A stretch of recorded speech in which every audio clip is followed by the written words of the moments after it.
Hello everyone, welcome to my channel Asha Edu class.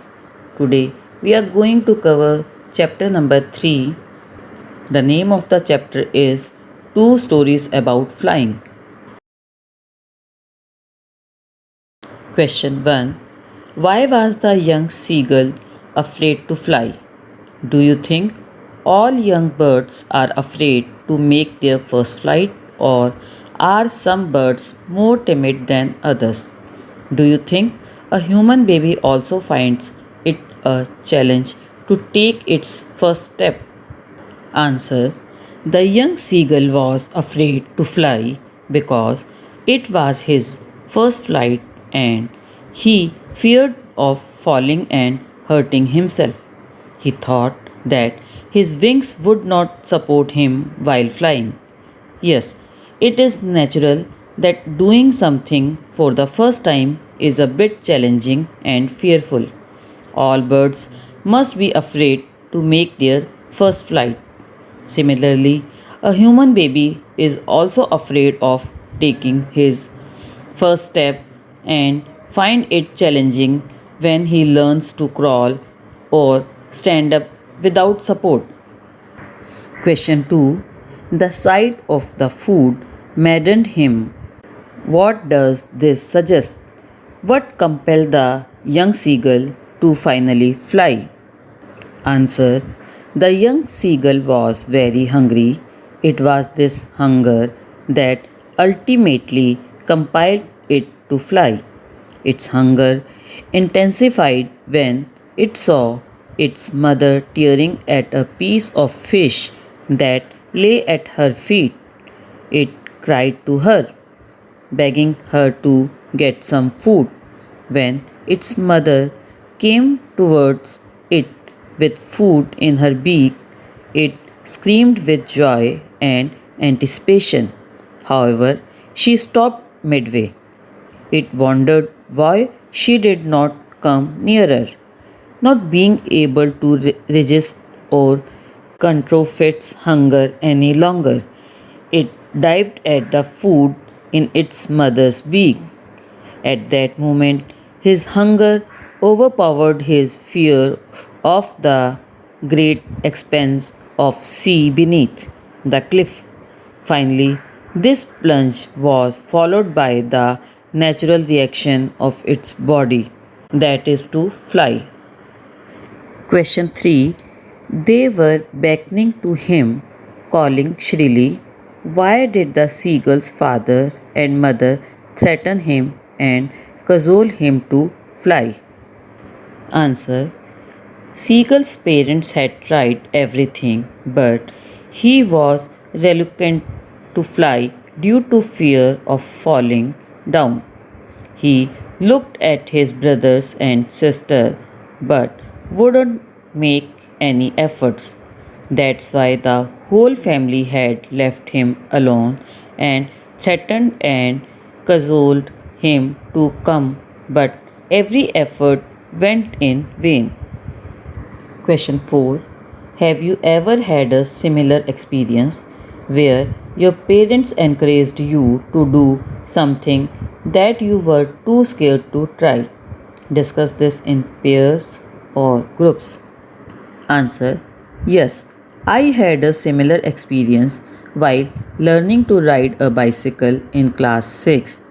In my initial attempts, I fell down every time and developed a fear of cycling which was difficult to overcome. No amount of provoking and cajoling could let me try it again. But my father encouraged me to overcome the fear and helped me as he was adamant on my learning cycling. He took me on a mountaineer village and made me sit and asked me to put my hands on the handle and feet on the pedal. It sped down and I enjoyed it without fear, which developed my confidence. Thus, I overcame my fear of cycling and started riding a cycle after a few practice. Question 5. In the case of a bird flying, it seems a natural act and a foregone conclusion that it should succeed. In the examples you have given in answer to the previous question, was your success guaranteed or was it important for you to try regardless of a possibility of failure? Answer: we face some problems in the initial stage while learning new skill.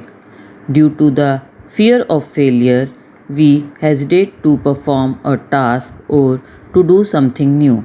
In case of the seagull, his parents cajoled him to fly. In the example I have given in the answer of previous question, I was cajoled by my father to learn cycling. So, at that stage, I was learn cycling as it was very important for me to overcome my fear. Yes, my success was guaranteed because if someone is determined to do something, then success is assured. Moreover, as said, practice makes a man perfect. Question 1. I'll take the risk. What is the risk? Why does the narrator take it? Answer: a huge storm was brewing up, and the author was keen to reach his home to spend his holiday with his family. So he decided to fly through the storm as he did not want to miss the chance to meet his family at breakfast. Thus, he took the risk even when the visibility was almost zero in the storm. Question 2. Describe the narrator's experience as he flew the aeroplane in the storm. Answer: as the pilot author entered the storm, his plane started jumping and twisting. He could not see anything outside the plane as it was black. When he looked at compass and other instruments, they had stopped to function due to storm. It was a terrible and fearsome experience for him. The fuel tank was almost empty and he could not fly more than 10 minutes. Then he saw another black aeroplane by his side, and the pilot of the plane signaled him to follow. It was a surprise for the narrator as the other black plane was having no light.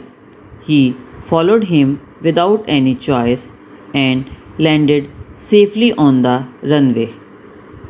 Question 3.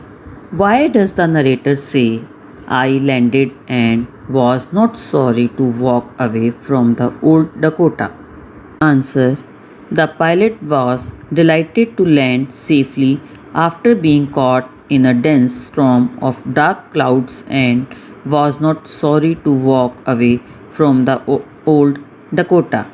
He was filled with gratitude for the pilot in the other black aeroplane and desperately wanted to thank him for helping him in such a fearsome situation.